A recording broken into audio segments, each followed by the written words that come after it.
If you pick the Gunlance as your weapon in Monster Hunter Wilds, good choice. But you may be wondering about shelling types and which Gunlance you should get for the most satisfying damage when blasting Arcwell's face off. There is a clear winner for damage, and it's not even a competition. Let me explain why. Gunlances are unique in that most of our damage will be coming from our explosives or shelling, and the shelling is scaled differently compared to other weapons. For one, shelling doesn't crit, meaning it's not affected by affinity, so we don't care about the negative affinity here.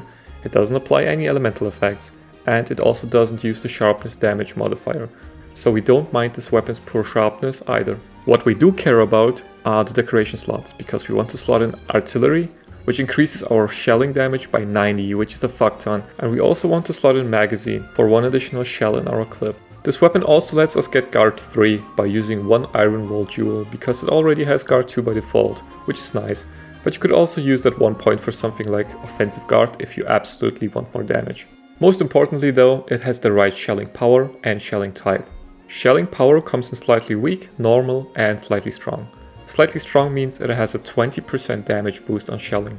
Slightly weak would mean a 20% damage penalty, which you absolutely don't want. So going from slightly weak to slightly strong is actually a 50% damage difference. So it's not a slight power difference at all. And that's why Artian weapons are kind of bad for gun lances, because these cannot get strong shelling power. And then for shelling type, we want wide. Now, you may have been told, or the game is still trying to tell you, that the different shelling types have different advantages and different types excel at different playstyles. And that may be true by design, but right now, that is simply not the case. Wide objectively outperforms the other types. It has the most damage when it comes to single shells and charged shells by far.